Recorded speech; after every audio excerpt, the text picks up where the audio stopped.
චුටි කුරුමුණිය ඔය ග්‍රවුන්ඩ් එකට වෙලා ඔහොම අවුල හිටියා. ඒ හෑන්ඩ් බුක් එක අරගෙන නියුක්ලියර් සයන්ස් ඒක දැක්ක ගමන් මම හරි. ඒක තමයි මම කරන්නේ. සයන්ටිස්ට් කෙනෙක් වෙන්න නම් curiosity කියන එක තියෙන්න ඕනේ. Without it, you're not a scientist, proper scientist.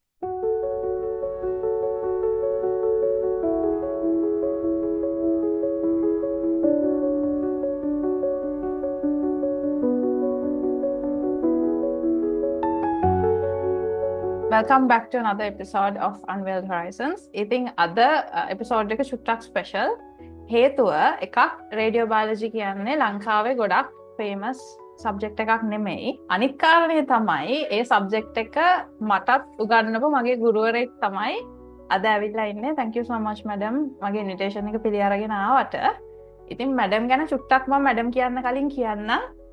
තව විශේෂයක් තියෙනවා. ඒක තමයි දැනට ලංකාවේ රේඩියෝ බයොලොජිස්ලා ඉන්නේ එකම එක්කෙනයි. ඒ තමයි මේ ඉන්නේ. අනිත් දේ තමයි madam තමයි ලංකාවේ බිහිවුණු දෙවෙනි රේඩියෝ බයොලොජිස්ට්. පළවෙනියෙන් බිහිවුණු රේඩියෝ බයොලොජිස්ට් දැනට අපි අතර නැහැ. ඒ තමයි මහාචාර්ය රෝහිණී හේවාමාන්න. ඉතින් ඒ madamගේ ගෝලයෙක් තමයි අද අපිත් එක්ක ඔයගලන්ට රේඩියෝ බයොලොජි කියන්නේ මොකක්ද කියලා දෙන්න ඇවිල්ලා ඉන්නේ. ඉතින් madam මේ දැන් මම madam චුට්ටක් ඉන්ට්‍රොඩියුස් කරා. දැන් madamට බාරයි ඉතින් ටික. මගේ නම ජීවේන්ද්‍ර වික්‍රමසිංහ. මම මුලින් ඉඳන් පටන් ගත්තොත් එහෙම මං ගැන කියන්න මගේ අධ්‍යාපනය ඉස්කෝලේ කොළඹ මියුසියස් විද්‍යාලය ගැන බාලාංශ ඉඳන්ම ඇඩ්වාන්ස් ලෙවල් එනකන් ඔය ඉස්කෝලේ තමයි මම අධ්‍යාපනය දරුවේ. ඊට පස්සේ මම ඇත්තටම උසස් පෙළ ඇඩ්වාන්ස් ලෙවල් කරේ ජීව විද්‍යාංශයෙන් බයෝසයන්ස් ස්ට්‍රීම් එකකින්. එතනින් මම ෆස්ට් ට්‍රයි එකෙන්ම සිලෙක්ට් වුණේ කොළඹ විද්‍යාපීඨයට. අපි කියන්නේ සයන්ස් ෆැකල්ටි මොකද විද්‍යාපීඨ ගොඩක් අය ගුරු විද්‍යාපීඨයටත් විද්‍යාපීඨය කියනවනේ. ඉතින් සයන්ස් ෆැකල්ටි එකට මෙඩිසින් යන්න ගියේ නැහැ. මට ලකුණු මදි ඇත්තටම. ඉතින් මම සයන්ස් ෆැකල්ටි එකට ආවා. ඇවිල්ලා නියුක්ලියර් සයන්ස් සබ්ජෙක්ට් එකක් විදිහට කරා සෙකන්ඩ් එකේ ඉඳන්ම. ඒ කරලා සෙකන්ඩ් එකෙන් පස්සේ කොළඹ සයන්ස් ෆැකල්ටි එකෙන් අපිව සෙකන්ඩ් එකෙන් පස්සේ ළමයිව තෝරනවා ස්පෙෂල් ඩිග්‍රී එකක් කරන. කියන්නේ විශේෂ උපාධියකට තෝරගන්නවා. ඒකෙන් මම සත්ත්ව විද්‍යා අංශයටයි න්‍යෂ්ටික විද්‍යාංශයටයි දෙකටම තේරුණා. ඒකෙන් මම තෝරගත්තේ න්‍යෂ්ටික විද්‍යාංශය. එතනින් පටන් ගත්ත ගමන අන්තිමට ඉවර වුණේ රේඩියේෂන් බයොලොජි වලින් PhD එකක් කරලා. ඒක තමයි ඉතින් මගේ කතාව සයන්ස් වල. එතකොට මැඩම් ඇයි ඒ ලෙවල් වලට සයන්ස් කියන ෆීල්ඩ් එකට ආවේ? ඒ කියන්නේ පොඩි කාලේ ඉඳන් කැමතිද කොහොමද ඒක? ඔව් සයන්ස් ඒ කියන්නේ චූටිම කාලේ නම් මම ඇත්තටම සයන්ස් වලට කැමැත්තක් දැක්කේ නෑ. මොකද අර 4-5 වසරවල වල තියෙන අපිට ආරම්භක විද්‍යාව කියලා ඕක තේරෙන්නෙත් නෑ. අවශ්‍යත් නෑ වගේ ඕක. පස්සේ හැබැයි මම අර කියන්නේ හැමෝම කරන දේවල් කරන්න මම චුට්ටක් කැමති නෑ. කියන්නේ වෙනස් දෙයක් try කරලා බලන්න පොඩි ප්‍රවණතාවයක් තියෙනවා. ඒ නිසා දැන් මම සාමාන්‍ය පෙළ කරද්දිත් අපිට තිබ්බා විෂයන් තෝරගන්න. ඒකෙදි කොමර්ස් කියන එක ඒක ඔක්කොම අර පොතේ නේ ගණන් හදන්න ඕවා තියෙන ගණන් හදන්න මම කැමති නෑ.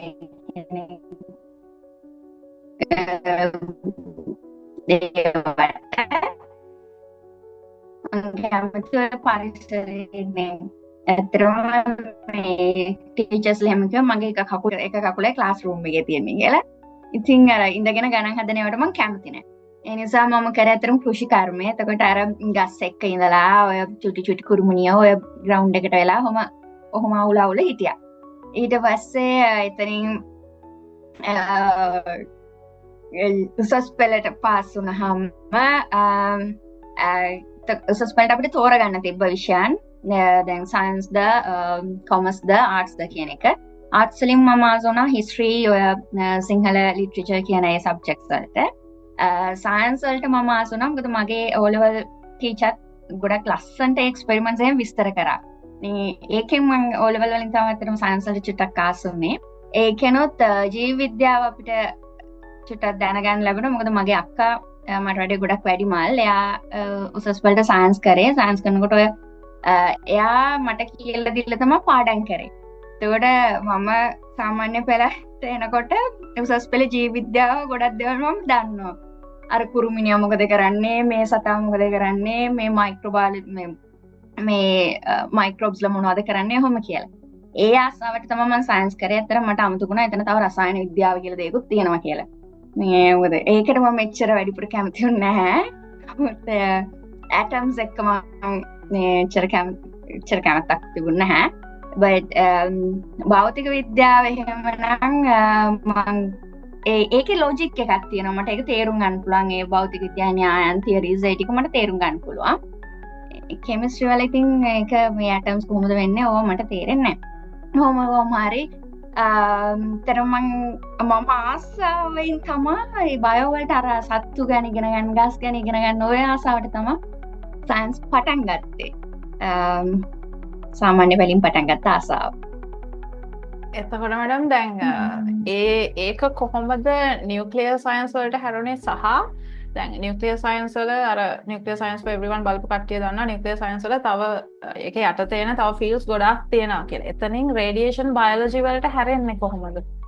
හරි. දැන් ඉස්සෙල්ලාම නියුක්ලියර් සයන්ස් වලට හැරුණේ මට ඇඩ්වාන්ස් ලෙවල් වලට A levels වල හිටිය අපේ ඉස්කෝලේ ටීචර් කෙනෙක් මිසස් සාරති වික්‍රමසිංහ කියලා. ෆිසික්ස් ටීචර් කෙනෙක්. ඒ මැඩම් හොඳට උගන්වුවා අපිට තියරිස් එහෙම ෆිසික්ස් ඔක්කොම. ඒක එකක් තිබ්බා විකිරණ හා තාපය කියලා ෆිසික්ස් චැප්ටර් එකක්. ඕකේ තිබ්බා යුරේනියම් එකක් කොහමද මේ ඇටම් එක ෆිෂන් වෙන්නේ. ඒකෙන් කොහොමද තව නියුට්‍රෝන්ස් තුනකුයි තව මොන හරි එලිමන්ට්ස් එන්නේ කියලා. ඒක මට දැන් ඒ වෙලාවේ මට ප්‍රශ්නයක් ආවා කොහොමද මේ දැන් නියුට්‍රෝන්ස් තුනක් යනවා නම් ආයේ එකක් අනිත් පැත්තේ ඉක්වේෂන් එකේ තියෙන්න ඕනේ නැහැ නේ ඔක කියන ඇයි දෙපැත්තෙම නියුට්‍රෝන්ස් තියෙන්නේ කියලා. ඉතින් නියුට්‍රෝන්ස් වලින් වැදුනොත් ගැමා එනවා නම් හරි කමක් නැහැ අලුත් දෙයක් හැදෙනවා. ඉතින් නියුට්‍රෝන් එකක් යුරේනියම් එකකට බෝම්බ් කළා ඒ තව නියුට්‍රෝන් එකක් එළියට එන්නේ. ඔය තමයි මට තිබු ප්‍රශ්නේ. ඊට පස්සේ මගේ ෆිසික්ස් ටීචර් කිව්වා ඒක නම් මන් දන්නේ නැහැ කියලා. ඇහුවා මිස් දන්නේ නැද නැත්නම් සයන්ටිස්ට්ලා දන්නේ නැද්ද කියලා. ඊට පස්සේ මැඩම් කිව්වා මම දන්නේ why don't you go and learn about it and come back and tell me කියලා. ඊපස්සේ මම කිව්වා කියලා. ඕක මං හිතන්නේ මගේ ඔළුවේ කොහේ හරි වැඩ කරා. ඊට පස්සේ කොලම්බෝ යුනිවර්සිටි එකට ඇවිල්ලා يعني ඒක මං හිතන්නේ ඇත්තටම පියෝ ලක් එක මං කොලම්බෝ යුනිවර්සිටි එකට ආපු එක. ඒකේ විතරයි ඔය නියුක්ලියර් සයන්ස් කියන සබ්ජෙක්ට් එකක් විදිහට ඒක ෆස්ට් ඉඳන්ම යන්නේ. එතකොට ඒ හෑන්ඩ් බුක් එක අරගෙන නියුක්ලියර් සයන්ස් එකේ ඒක දැක්ක ගමන් මම හරි. ඒක තමයි මම කරන්නේ. කියලා ඊට පස්සේ එතන මුලින්දම මම පටන් ගත්තා. එතනින්ම I was hooked like මුල හෑන්ඩ් බුක් එක දැක්ක ගමන්. ඊට පස්සේ second year third year specialize කරද්දී රේඩියෝ බයොලොජි තමයි දැන් අනිත් ඔක්කොම සබ්ජෙක්ට්ස් ගොඩක් ෆිසික්ස් මෙඩිසින් පැත්තට කෙමිස්ට්‍රි රේඩියෝ කෙමිස්ට්‍රි එහෙම අර කෙමිස්ට්‍රි නම් මම කොහොමත් වැඩි කැමැත්තක් දැක්වේ නෑ. දැන් අනිත් ඔක්කොම ටිකක් මට පොඩක් දුරයි ඒක. මට ෆීල් වෙන්නේ නැහැ. but අර බයොලොජි කියපු ගමන් ඒකේ ඉන්නවා සත්තුත් ඉන්නවා ගසුත් තියෙනවා මම කැමති දේවල් තියෙනවා. ඒ නිසා මම මුලින්දම මේකට ආසාවෙන් හිටියා. හැබැයි මට හිටපු ප්‍රොෆෙසර් ටිකක් සැරයි. හොඳටම සැරයි. ඒත් මම වැරුම් අහා හිටියා. මොකද මම ඒකට කැමති නිසා. ඒකෙන් තමයි මම අතට කැමති දේ කරන්න ගිහලා තමයි මෙතන like I ended up here. එතකොට දැන් බලන කට්ටිය දන්නවා මගේ බැචලර්ස් ඩිග්‍රී එක නියුක්ලියර් මෙඩිකල් සයන්ස්. එතකොට ඒ ඩිග්‍රී එක පටන් ගත්ත කාලේ මුලින්මම කරපු කීප දෙනෙක්ගෙන් එක්කෙනෙක් තමයි මැඩම්. දැන් ළමයින්ට ලොකු ප්‍රශ්නයක් තියෙනවා හරි බයයි අර ඒ වගේ අලුත් දිග්ගයකට යන්න මොකද ඇත්තටම අවුට් වෙච්ච බැච් එකක් නැහැ ඒකේ එළියට ආවට පස්සේ රස්සාවල් තියනවද දන්නේ නැහැ ඔය වගේ ප්‍රශ්න ගොඩක් තියෙනවා නේද මැඩම්ට බය හිතුන්නේ නැද්ද හරිනම් පොතේ හැටියට නම් බය හිතෙන්න ඕනේ මොකද අපි ඇත්තටම මම ඔකේ මෙඩිකල් සයන්ස් කියන ස්පෙෂල් ඩිග්‍රී එකේ සෙකන්ඩ් බැච් එක එතකොට මට කලින් හිටියේ එක සීනියර් අයියා කෙනෙක් විතරයි එතකොට මම තමයි ෆස්ට් එවර් අර ෆීමේල් ස්ටුඩන්ට් ඔතන ඇතුළට ගියපු එතකොට මට අහන්න කවුරුත් නැහැ දැන් වෙන ගර්ල්ස්ලා කවුරුත් එන්නෙත් නැහැ ඔකට මම ඇත්තටම ඔකට සිලෙක්ට් නියුක්ලියර් මෙඩිකල් සයන්ස් වලට සිලෙක්ට් වෙද්දි මම zoology ස්පෙෂල් එකකට සිලෙක්ට් වුණා ඒ කියන්නේ අපිට ඇප්ලයි කරන්න පුළුවන් එතකොට මම කීප එකට ඇප්ලයි කරා මම මේ දෙකටම සිලෙක්ට් වුණා එතකොට මගේ ගෙදරින් ගොඩක් ප්‍රෙෂර් එක ආවා ගෙදරින් කිව්වේ zoology කරන්න කියලා මොකද ගෙදර අයත් හිතුවේ දැන් මේක නියුක්ලියර් කියන්නේ රේඩියේෂන් යන්න එපා කරන්න එපා but ඒක මම අර ඇත්තටම මට බයක් හිතුන්නේ නැහැ රේඩියේෂන් ගැන මට ඒක ඉගෙන ගන්න යෝනුනේ. يعني මම දැන් හැරලා බලද්දි ඇත්තටම පොතේ හැටියට මම බය වෙන්න ඕනේ. يعني කිසිම අනාගතයක් පේන්නේ නැහැ. ඒකේ කවුරුත් කරලත් නැහැ මීට කලින්. දැන් يعني හරියට අර ලොජිකල් සෙන්ස් එකක් يعني රෂනල් සෙන්ස් එකක් තිබ්බනම් ළමෙක් විදියට මං චුට්ටක් ඉදිරිය ගැන කල්පනා කරන්න තිබ්බා. නමුත් මට ඕනුනේ මම කැමති දේ මට ඒක ඉගෙන ගන්න ඕනේ. මොකක්ද ඒ කියලා බලන්න ඕනේ. like so I think like pure curiosity සහ මගේ හැටි අර වලට පැනලා බලන්න like මේ වල හොඳයිද කොහොමද මං කැමති හින්දා පැන්නේ shape ද කියලා බලන. ඒ කියන්නේ කරලම ඉගෙන ගන්න જાතිය කෙනෙක් මම.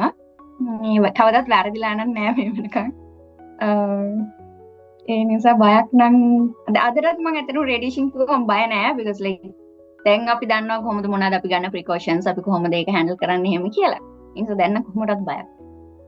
ඒකදගෙන අපි කැම්පස් ගිය කාලේ අපිටත් කියනවා ඔහම ඩිපාර්ට්මන්ට් එකක් තියෙනවා ඔය ඔක ගාවින් යන්න එපා කියලා ළමයි පාර පැනලා එහා පැත්තෙන්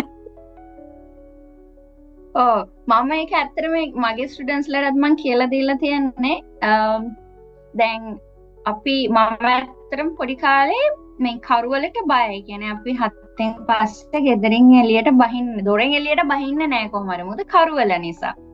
නමුත් හරිනම් අපි ලයිට් ඕෆ් කරොත් ගේ ඇතුලේ කරුවලයි. අපි කරුවලට බය අපි එතන අපිට පේන්නේ නැති නිසා අපි දන්නේ නැති නිසා එතන මොනවද තියෙන්නේ කියලා ලයිට් එකක් ගහලා බලුවොත් පේනවා නිකන් ගස් ටික අර දවල් තිබ්බ ටිකම තමයි තියෙන්නේ මහ ලොකු දෙයක් නැහැ බය වෙන්න දෙයක් නැහැ so like ඔය බය වෙනවා නම් ඒ දේ ගැන ඉගෙන ගන්නයි තියෙන්නේ ඇයි බය වෙන්නේ කොහොමද බය වෙන්නේ නැතුව ඉන්නේ කියලා ඉගෙන ගන්න that's කියන්නේ මගේ තියරි එක ඒක හරි දැන් අපි මේන්ම ටොපික් එකට આવොත් මැඩම් සරලවම රේඩියෝ බයොලොජි කියලා කියන්නේ මොකක්ද? සරලවම කියනවා නම් මේ රේඩියේෂන් බයොලොජි මේක. අපි රේඩියෝ බයොලොජි කියවට ඒක රේඩියේෂන් බයොලොජි කියන්නේ විකිරණ සහ ජීව විද්‍යාව. එතකොට ලෝකේ තියෙන ඕනම බයොලොජිකල් සිස්ටම් එකකට රේඩියේෂන් වලින් තියෙන බලපෑම මොකක්ද? සත්තු වෙන්න පුළුවන් සත්තු සෛල, ශාක සෛල මිනිස්සුන්ගේ human cells mammalian cells ඕනම දෙයක් virus bacteria live දෙයක් ජීවත් වෙන දෙයකට විකිරණ වලින් තියෙන එක තමයි radiation biology කියලා කියන්නේ. මේක සරලව විස්තර කරන්න පුළුවන් ඔහොම. එතකොට අපි තව චුට්ටක් ගැඹුරට කියමු. හරි. ගැඹුරට කියොත් ඕකේ රේඩියේෂන් ඇත්තරම ඉන්ටරැක්ට් කරන්නේ කොහොමද? ඒවා වෙනස්කම් තියෙනවා. අපි හියුමන් සෙල් එකක් ගත්තොත් එහෙම යා මැමේලියන් සෙල් එකක්. එතකොට ඒක වෙනස් වෙනවා වෙනත් ඉන්සෙක්ට් කෙනෙක්. කියන්නේ කුරුමිනියගේ සෛල ඇඟ ඇතුළ ගත්තොත් එහෙම. එතකොට ඒ වගේ ඒවත් එක්ක විකිරණ කොහොමද ඉන්ටරැක්ට් කරන්නේ? විකිරණ ඒ සෛලයක් ඇතුළට ගියොත් එහෙම මොනවද කරන්න පුළුවන්? මොකද දැන් අපි ගත්තොත් ගැමා කිරණ, එක්ස් කිරණ, එහෙම නැත්නම් ඇල්ෆා පාටිකල්ස්, බීටා පාටිකල්ස් ඒගොල්ලොත් එතන වෙනස්කම් තියෙනවානේ. එතකොට ඒ කට්ටිය එක එක සෛලවලදී හැසිරෙන විදිහ වෙන. ඒතර ඕවා ගැන අපි ඉගෙන ගන්න ඕනේ. මොකද අපි දැන් අපේ ඇඟ එහෙම එක්ස්පෝස් වුණොත් එහෙම රේඩියේෂන් වලට ඇඟ ඇතුලේ මොනවද වෙන්න පුළුවන්? එක සෛලයක් විකිරණ වලට නිරාවරණය වුණොත් ඒ එක සෛලයකින් එක මුළු ටිෂු පද්ධතියකටම ඒ ටිෂු එකකට එහෙම නැත්නම් මුළු ඕගන් පද්ධතියකටම සිස්ටම් එකකටම බලපෑමක් එන්න පුළුවන් අර එක සෛලයකින්. එතකොට ඔය ප්‍රොසෙස් එක මොකද්ද? මෙතන මෙකැනිසම් එක මොකද්ද? කොහොමද මේක වෙන්නේ? අපි මේක නවත්තනවා නම් කොයි ප්‍රොසෙස් එකේ කොයි තැනකදද ඔක නවත්තන්න පුළුවන් කියලා බලන්න. ඔය එක පැත්තක්. එතකොට ශාක ගත්තොත් ඌට වඩා වෙනස්. ඒ ශාකවල ශාක සෛලවල තියෙනවා ඇතුලේ කෙමිකල්ස් ಜಾති අපිට වඩා වෙන. කියන්නේ සත්ත්ව සෛලයකට වඩා ශාක සෛලයක් වෙනස්. එතකොට එයාලගේ අපිට මොනවද කරන්න පුළුවන් වෙනස්කම්? ඒ රසායනික ද්‍රව්‍ය කෙමිකල්ස් ෆයිටෝකෙමිකල්ස් කියලා අපි කියන ඒවා වෙනස් කරන්න පුළුවන් කොහොමද? වෙනස් කරොත් ඒක අපිට පාවිච්චියට ගන්න පුළුවන්ද? අපිට තියෙන බෙනිෆිට් එක මොකක්ද? කොහොම බලන්න පුළුවන්. එතකොට ඇක්සිඩන්ට් එකකදී ශාක සෛලයක් නිරාවරණය වුණොත් සත්ත්ව සෛල නිරාවරණය වුණොත් මේ ඩෝසස් වලදී මේ අයිසෝටෝප් වලදී එක මූලද්‍රව්‍ය වෙනස්නේ. එතකොට ඒ වයින් තියෙන බලපෑම් මොනවද? ඔය ගැන ඔය එක පැත්තක්. ඊට අමතරව විකිරණ භාවිතා කරලා අපිට වෛද්‍ය විද්‍යාවේදී මොනවද කරන්න පුළුවන්? ඒ කියන්නේ දැන්ට හොඳම උදාහරණයක් දෙන්න පුළුවන්. අපි කැන්සර් වලට පිළිකා මර්ධනය කරන්න විකිරණ භාවිතා කරනවා. එහෙම කරන්නේ අපි ටෙස්ට් කරලා රේඩියේෂන් බයොලොජිස්ට් කෙනෙක් කවුරු හරි ටෙස්ට් කරලා හොයාගත්ත නිසා මෙන්න මේ විකිරණ මේ ප්‍රමාණයෙන් දුන්නොත් මේ පිළිකාව මර්ධනය කරන්න පුළුවන්. මර්ධනය කියන්නේ සර්ජරි එකෙන් පස්සේ සම්පූර්ණ සෙල්ස් ඔක්කොම පිළිකා සෛල සම්පූර්ණ ශරීරයෙන් ඉවත් රේඩියේෂන් බයොලොජිස්ට් කෙනෙක් එක්ස්පෙරිමන්ට් කරලා ගත්ත දේවල්. ඊට පස්සේ රේඩියෝ අයිසෝටෝප්ස් තියෙනවා. ඒ රේඩියෝ අයිසෝටෝප් එකක් ඩ්‍රග් එකකට ටැග් කරලා ඒවා ඔක්කොම එකතු කරලා අපි කොහොමද රේඩියෝ ෆාර්මසිටිකල් එකක්. ඒ කියන්නේ සාමාන්‍ය ඩ්‍රග් එකක් නෙමෙයි. එතකොට ඒක රේඩියෝ ලේබල්ඩ් ඩ්‍රග් එකක්. ඒ ඩ්‍රග් එක ඇඟ ඇතුළේදී ඇඟ ඇතුළට ගත්තාම මොනවද වෙන්නේ? මොන සෛල වලටද යන්නේ? මොන ඕගන්ස් වලදී එකතු වෙලා තියෙන්නේ? ඒවයි මොනවද වෙන්න පුළුවන් බලපෑම්? ඒකෙන් අපිට මොනවද ගන්න පුළුවන් බෙනිෆිට්? ඒ කියන්නේ ඉමේජ් එකක් ගන්නවා නම් එක්ස්රේ ඉමේජ් එකක් ඇද්ද? එහෙම නැත්නම් පෙට් ස්කෑන් එකකට යන්න ඕනද? පෙට් ස්කෑන් එකේදී මොකද වෙන්නේ ඇඟ ඇතුළේදී? ඔය හැමදේම අපි බලන්නේ රේඩියේෂන් බයොලොජිස්ට් කෙනෙක් එක්ක. එතකොට දැන් ඒ ඇති කියලා හිතනවා මම. දැන් මට හැම වෙලේම එන ප්‍රශ්නයක් තමයි මැඩම් දැන් කියන ඕගොල්ලන් නියුක්ලියර් සයන්ස් කරලා ලංකාව ඇතුලේ ඕගොල්ලන් මොනවද කරන්න කියන ප්‍රශ්නේ. එතකොට රේඩියේෂන් බයොලොජිස්ට් කෙනෙක් විදිහට මැඩම් අපි ලංකාව ඇතුලේ මොන වගේ රිසර්ච්ද කරන්නේ? කියන්නේ අපි සයන්ස් පැත්තෙන් ගත්තොත් මොකද දැන් කැන්සර් ට්‍රීට්මන්ට්ස් වගේ හොස්පිටල්ස් වල ඔල්රෙඩි යනවා. හැබැයි ඒ අරෙන්න තව අපි රිසර්ච් වගේත් කරනවද? සහ ඒ කියන්නේ පබ්ලික් එකට දෙන්න පුළුවන් නම් මොන වගේ රිසර්ච් ප්‍රෝග්‍රෑම්ස් ද යන්නේ? රිසර්ච් කියනවා චුට්ටක් අපි පබ්ලිෂ් කරන්න කලින් කතා කරන අඩුයි. ඒ නිසා මම චුට්ටක් විස්තර කරන්න පොඩ්ඩක් ලොකු විස්තරයක් නෙමෙයි. දැනට මගේ රිසර්ච් යනවා ශාකත් එක්ක. ඒ කියන්නේ ෆයිටෝකෙමිකල්ස් එක්ක ප්ලාන්ට්ස් වල තියෙන ෆයිටෝකෙමිකල් කන්සන්ට්‍රේෂන්ස් කොහොමද ඒවා වෙනස් වෙන්නේ එක විකිරණ එක්ක කියන එක ගැන.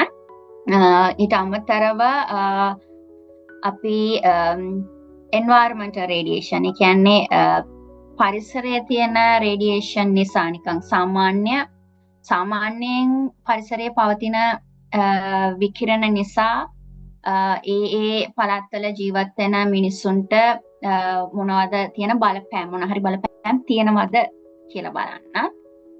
ඊටත් අමතරව මට සත්තුත් එක්ක කියන්නේ චූටි කුරුමිනියොත් වගේ එක්ක ඒගොල්ලන්ව අපිට කරදර කරන කට්ටිය ඉන්නවනේ.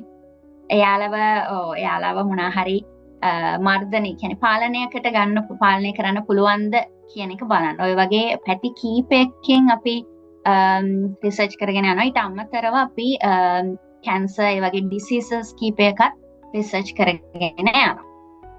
එතකොට මැඩම් මේ මම දැන් ළමයෙක් එවපු ප්‍රශ්නයකට චුට්ටක් කියනවා. එයා අහලා තියෙන්නේ රේඩියෝ බයොලොජිස්ට් කෙනෙක් වෙන්න තියෙන පාත්වේ එක මොකක්ද කියලා. පාත්වේ එක මුලින්ම අපි දැන් රේඩියේෂන් බයොලොජිනේ ඕක. එතකොට අපි රේඩියේෂන් දැනගෙන ඉන්නත් ඕනේ, බයොලොජි දැනගෙන ඉන්නත් ඕනේ. එතකොට රේඩියේෂන් කියන්නේ චුට්ටක් ෆිසික්ස් පැත්ත තියෙනවා එකේ. නියුක්ලියර් සයන්ස් වල අනිවාර්යෙන් ෆිසික්ස් පැත්ත තියෙනවානේ. එතකොට ෆිසික්ස් බෑග්ග්‍රවුන්ඩ් එකකින් එන කෙනෙක් නම් ඒ කෙනා බයොලොජි හොඳ බෑග්ග්‍රවුන්ඩ් එකක් හදාගන්න. එහෙම නැත්නම් දැන් මම ආවා වගේ බයොලොජි වලින් ආවොත් එහෙම ඊට පස්සේ මම කරේ නියුක්ලියර් සයන්ස් කියනම ඩිග්‍රී එක ෆලෝ කරේ. ඒතකොට ඒකෙදි මම නියුක්ලියර් ෆිසික්ස් ඒ පැත්ත ඉගෙන ගත්තා. ඒතකොට රේඩියේෂන් පැත්ත කවර් වෙනවා සම්පූර්ණයෙන්. ඒතකොට ෆිසික්ස් පැත්තෙන් එන කෙනෙක්ට නම් එයා බයොලොජි ගැනත් ඉගෙන ගන්න ඕනේ, නියුක්ලියර් සයන්ස් ගැනත් ඉගෙන ගන්න ඕනේ. ඒ දෙකම ඉගෙන ගන්න ඒකෙන් දැන් අපිට ඒක බේසික් බැචලර්ස් කරන මේ බේසික් ඩිග්‍රී එක. එතනින් එහාට අපිට MSc තියෙනවා රේඩියේෂන් බයොලොජි වල. දැන්ට ලංකාවේ නැහැ. මොකද ඩිමාන්ඩ් එක අඩු නිසා.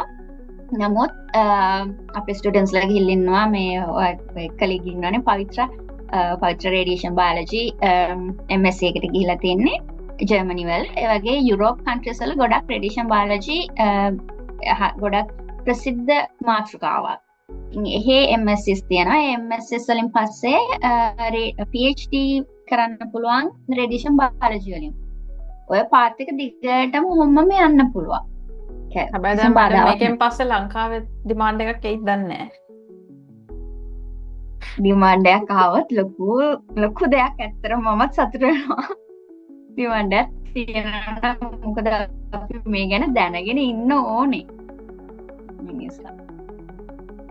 එතකොට මැඩම් දැන් ඇත්තටම දැන් මේක බලලා රේඩියෝ බයොලොජි කියන එකක් මෙට කලින් දැනගෙන හිටපු නැති ළමයෙක්ට හිතනොත් හරි මමත් කැමතියි දැන් මම කැමති ඒරියාස් ඔක්කොම ඕවර්ලැප් වෙන එක මේක තමයි කියලා. එතකොට අපි හිතමුකෝ එයා O level ළමයෙක් කියලා.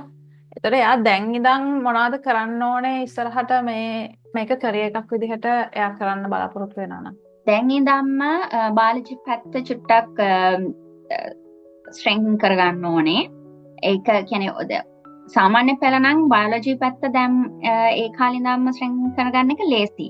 කියන්නේ බයෝකෙමිස්ට්‍රි ටෙක්නික්ස් එහෙම අපිට තියෙනවා ඉගෙන ගන්න. ඒවා ඉගෙනගෙන ඒ ගමන්ම රේඩියේෂන් කියන එකට ફોකස් කරන්න පුළුවන්. ඇඩ්වාන්ස් ලෙවල් වල නම් මම හිතන්නේ පොඩ්ඩක් තියෙනවා.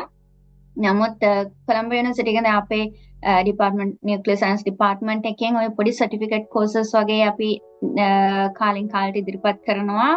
නියුක්ලියර් සයන්ස් ගැන ඉන්ට්‍රොඩක්ෂන් එකක් දෙන්න. ඒ වගේ එකක් එයා දැනගෙන ඉන්නවා නම් කැම්පස් එකට ආවට පස්සේ ඒගොල්ලන්ට දැන් කොළඹ යුනිවර්සිටි આવොත් අනිවාර්යෙන් ඒගොල්ලන්ට අපේ කෝසස් ෆස්ට් එකේ ඉඳන්ම ෆලෝ කරන්න පුළුවන්. කරලා nuclear medical science special degree එක කරලා එතනින් කෙලින්ම රේඩියේෂන් බයොලොජිම පාත් එක හදාගන්න පුළුවන්. එයා වැඩි වෙලාවක් වෙන කැම්පස් එකකට ගියොත් එහෙම එයා ෆිසික්ස්ද බයොලොජිද කියන එක අදාළ නැහැ. ඒගොල්ලන්ට ඒ කරන ඩිග්‍රී එකේ ස්ට්‍රෙන්ග්ත් හොඳට කරලා MSc එකකට රේඩියේෂන් වලින් කරන්න පුළුවන්. එහෙම කරලා ඒගොල්ලන්ට මේ රේඩියේෂන් බයොලොජි PhD එකට යන්න පුළුවන්. හරි දැන් මගේ අන්තිම ප්‍රශ්නේ මේක මම හැමෝගෙම අහනවා. දැන් මැඩම් හැම වෙලේම පැෂන් එක ෆලෝ කරපු එක්කෙනෙක්නේ. හැබැයි සමහර ළමයි ඉන්නවා ඒගොල්ලන් තාමත් ඩිස්කවර් කරගෙන නැහැ ඒගොල්ලන්ගේ පැෂන් එක මොකක්ද කියලා. ඒතකොට ඒ වගේ අයට මැඩම්ට දෙන්න තියෙන ඇඩ්වයිස් එක මොකක්ද? දැන් ඕක පැෂන් එක කියනකොට සමහර කෙනෙක්ට ඒක නිකන් අර ක්ලික් වෙන්න පුළුවන් එක පාටනේ. කම්ම එන්න පුළුවන් අර මම හිතන්නේ මගේ ටර්නින් පොයින්ට් එක උනේ මම කොළඹ යුනිවර්සිටි එකේ ඇවිල්ලා අර හෑන්ඩ් බුක් එක ඇරිය ගම නියුක්ලියර් සයන්ස් දැක්කා. හරි ඒක තමයි එතනින් ඉවරයි. හරි එච්චරයි. ගොඩක් අයට පැෂන් එක දන්නේ නැහැ කියන්නේ මම හිතන විදිහට අපි ගැන දන්නේ නැහැ කියන එක. ඒ කියන්නේ තමන් ගැන අඳුරගෙන නැහැ කියන එක හරියට මම කැමති මොකටද කියන එකනේ. පැෂන් එක කියන්නේ මම ගොඩක්ම කැමති මොන දේ කරන්නද කියන එක. එතකොට පැෂන් එක හොයාගන්න නම් ඒක හොයාගෙන ගිහිල්ලා හරියන්නේ නැහැ. අර කියනවනේ සමනලෙක් පස්සේ ගිහිල්ලා හරියන්නේ නැහැ. සමනල අපි සංසුන්ව හිටියොත් සමනල ඇවිල්ලා අපේ ඇඟේ වහයි කියලා. ඒක ඒ වගේ දෙයක් ඔය පැෂන් කියන එකත්. පුළුවන් නම් ගොඩක් ඔබ්සර්ව් කරන්න තමන්වත් තමන්ගේ වටපිටාවත් නිකන් ඉන්න හැම වෙලාවකම. මොකද දැන් ගොඩක් පොඩි ළමයින්ට තියෙන ප්‍රශ්නේ නිකන් ඉන්න වෙලාවක් නැති එක. බෝරිං අර ස්ලෝ ලයිෆ් එකක් නැති එක. නමුත් වීකෙන්ඩ් එකේ හරි ඒ වගේ පොඩි වෙලාවක් අරගෙන ඔහේ ඉඳගෙන ඉන්න පුළුවන් නම් එතකොට අපිට බලන්න පුළුවන් මට මම ඔහේ ඉඳගෙන හිටියාම නිකම් ඉඳගෙන ඉඳලා වැඩක් නැහැ. ඉතින් මට මොනවද හිතෙන්නේ? මම මොනව ගැනද හිතන්නේ? කියලා චුට්ටක් තමන්වම ඔබ්සර්ව් කරගන්න පුළුවන් නම් තමන්ගේ වටේ තියෙන දේවල් ඔබ්සර්ව් කරගන්න පුළුවන් නම් තේරුම් ගන්න පුළුවන් මං කැමති මේ දේට. එක පාරින් වෙන දෙයක් නෙමෙයි but ගොඩක් කල් පුරුදු කරොත් තමන්වම ඔබ්සර්ව් කරන්නයි තමන්ගේ වටපිටාව ඔබ්සර්ව් කරන්නයි එතකොට පැෂන් එක කියන එක ඇත්තටම ඒක එනවා ඇඟ ඇතුලෙන් එන්න ඕනේ. ඒකයි අපි පැෂන් එක කියලා කියන්නේ. ඒක ඇඟ ඇතුලෙන් එන්න ඕනේ කියන එකනේ. මේක එන්න නම් අපි ඉඩ දෙන්න ඕනේ. අපිටම කතා කරන්න ඉඩ දෙන්න ඕනේ. ඒකයි මම දකින විදිහට ගොඩක් ළමයි අර අපි ෆෝන් එකට ඇඩික්ට් වෙලානේ ඉන්නේ දැන්. එතකොට අපි නිකන් ඉන්නකොට කරන්නේ ෆෝන් එක ඔහේ මොන හරි ස්ක්‍රෝල් කර ඉන්න එක. අපි කෝච්චි එක යද්දි බස් එක යද්දි හිටගෙන ඉඳිද්දි බස් වලට හිටගෙන ඉඳිද්දි නිකන් ෆෝන් එක දිහා බලලා ස්ක්‍රෝල් කර ඉන්නා මිසක් වටේ තියෙන මොන ගස්ද වටේ මිනිස්සු කොයි වගේ දේවල්ද කරන්නේ කවුද යන්නේ වටේ ඉන්නේ කවුද කිසිම දෙයක් අපිට නෝටිස් වෙන්නේ නැහැ. So observation is the main point මම හිතන්නේ. එතකොට දැන් උදාහරණයක් විදිහට දැන් රේඩියෝ බයොලොජි කියලා එකක් තියෙනවා කියලා අද වෙනකන් ළමයෙක් නොදැන ඉන්න පුළුවන්නේ. ඒතර කොහොමද එහෙම මොනවාද තව තියෙන ෆීල්ඩ්ස් කියලා හොයාගන්නේ? ෆීල්ඩ්ස් හොයාගන්න රේඩියේෂන් බයොලොජි කියන්නේ චුට්ටක් ස්පෙસિෆික් ෆීල්ඩ් එකක් නේ. ඒක එන්නේ නියුක්ලියර් සයන්ස් කියන එක යටතේ. එතකොට මම එක උදාහරණයක් කියන්නම් අපි ඒක කොහොමද හොයාගන්නේ කියලා. මම ළඟදී දැක්ක සබ්ජෙක්ට් එකක් ඇස්ට්‍රෝබයොලොජි කියලා. මම ඇත්තටම මේ රීසන්ට්ලි හොයාගත්තේ මාස කිහිපයකට කලින්. ඒක හම්බුනේ මට දැන් මම රේඩියේෂන් ගැන දැනගෙන හිටියනේ. මම කලින් දන්න දෙයක්. ඒකට මම ඒ ගැන හොයනකොට මට හිතුණා මගේ රිසර්ච් වලට ඔය ස්පේස් රේඩියේෂන් කියන එකත් හොඳයි කියලා. කියන්නේ ඒකත් අදාළයි. මම කරන රිසර්ච් එක කොටසක ස්පේස් රේඩියේෂන් කියන එකත් අදාළයි. ඒතර මම ගියා ස්පේස් රේඩියේෂන් හොයන්න. ඒක හොය ඉන්නකොට මම දැක්කා ඇස්ට්‍රොනොමි කියලා දෙයක් තියෙනවා. ඒතර ඇස්ට්‍රොනොමි ගැන චුට්ටක් කියවන්න පටන් ගත්තා. මොකද ඇස්ට්‍රොනොමි කරන්නේ ප්ලැනට්ස් ගැන. ඒවැ තියෙන රේඩියේෂන් ස්පේස් එකේ තියෙන ඒගොල්ලන් අවට තියෙන රේඩියේෂන් අපේ අර්ත් එක අවට තියෙන රේඩියේෂන් ඕව ගැන හොයන කියලා තමයි ඇස්ට්‍රොනොමි. ඔතනින් කියවගෙන යද්දී ඔන්න එකක් ආව වුණා ඇස්ට්‍රෝබයොලොජි කියලා එකක්. දැන් මේ දවස්වල මම ඇස්ට්‍රෝබයොලොජි ගැන කියවනවා. දැන් ඇස්ට්‍රෝබයොලොජි කියන්නේ ස්පෙસિෆික් ෆීල්ඩ් එකක්. දැන් රේඩියේෂන් බයොලොජි කියන්නේ ස්පෙસિෆික් ෆීල්ඩ් එකක්. ඒ වගේ දෙයකට යන්න නම් ඔයාගේ මොකක් හරි Taman කලින් දැනගෙන හිටපු දෙයක් හොයන්න යන්න එපා. Right, you have to go and venture out. Right, මම මෙතන ඉඳගෙන මට දන්නේ නැති දේක් පහළ වෙන්න කියලා විශ් කරාට වැඩක් නැහැ. So you have to go out there and like do it yourself. Again, scientist කෙනෙක් වෙන්න නම් curiosity කියන එක තියෙන්න ඕනේ. Without it, you are not a scientist, proper scientist. curiosity තියෙනකොට තමයි එකකින් තව එකකට අපි යන්නේ. ඔයා දන්නේද ඔයා MSc එක කරලා අපි ඩිග්‍රී එකක් කරලානේ රුයි ඉන්නේ. එතකොට ඔයා කියවලා ඇති ජර්නල් ආටිකල්ස් right? ඒතර අපි ජර්නල් ආටිකල්ස් කියවද්දී ඔන්න එකක් කියවනවා මොකද අපිට ඕනම ෆැක්ට් එකක් ගැන කියවන්නේ. ඒ කියවන් යද්දී ඔන්න ඒකේ තව මොකක්ද එකක් තියෙනවා. හරි ඊට පස්සේ ඒක ක්ලික් කරාම මේකට යනවා. ඊට පස්සේ ඒක කියවනවා. ඊට පස්සේ ඒකේ තව මොකද තව එකකට යනවා. ඒ වගේ අපි හොයන්න තමයි අපිට දේවල් හම්බ වෙන්නේ.